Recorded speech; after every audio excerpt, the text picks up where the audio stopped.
the Saqqara Bird. It's a wooden carving of a bird, and at first glance, this Saqqara bird doesn't appear to be anything special.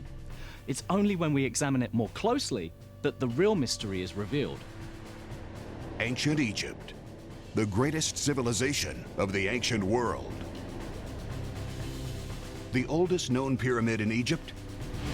Here at Saqqara, 20 miles south of Cairo. Over 100 years ago, an intriguing object was recovered from this site. It's a small carving made of sycamore wood and over 2,000 years old. Clearly, it's designed to look like a bird.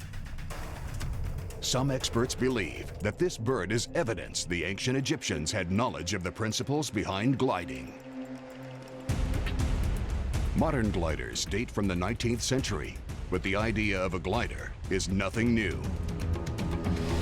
Over 1,000 years ago, in 9th century Cordoba, southern Spain, one brave inventor, Abbas ibn Firnas, threw himself off of a tower in his own self-built gliding machine.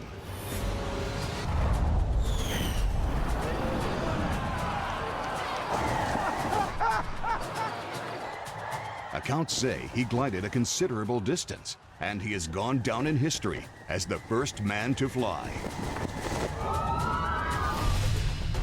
But could the Saqqara bird really be evidence of an ancient gliding machine? It's just a bird, a carving of a bird.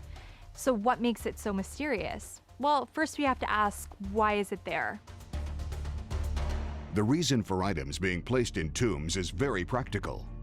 They're scale models of objects from real life, either to help the dead person in the afterlife or to help them get there, a means of transport. A model of a giant bird? What use would that be? And there weren't any giant birds in Egypt anyways. All of the other models are of real, practical things. But an aircraft, now that would be useful. The Egyptians believed the dead lived on in the skies. To get there, an aircraft would be ideal. Could the Saqqara bird be a scale model of an actual aircraft? The ancient Egyptians had throwing sticks similar to boomerangs for hunting birds. It was a royal pastime.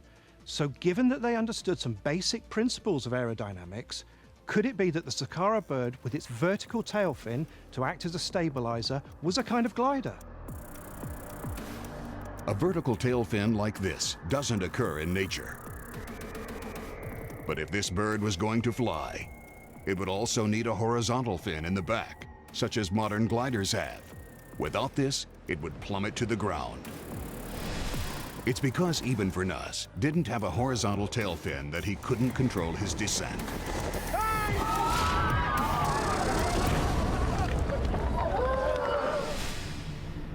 There are in fact marks on the Saqqara bird where exactly such a fin might have been. This would make it more stable than Ibn Firnas's machine, which was 1,000 years later. Thanks to modern technology, it's possible to test how aerodynamic a model of the bird would be with a horizontal fin added. This is an amazing experiment.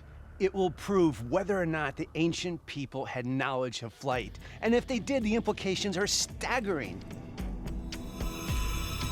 All the data can be fed into a computer and a flight simulator. Then the bird can be tested in the air. The million-dollar question is if a scaled-up version of this carved bird would actually fly. This high-tech analysis provides an unbelievable result.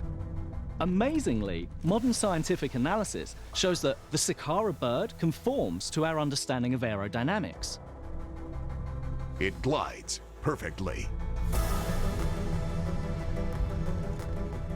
Modern plans for gliders, the technological know-how for gliders, didn't appear until the 19th century. And those ancient plans actually work better than some of the earlier versions of modern gliders.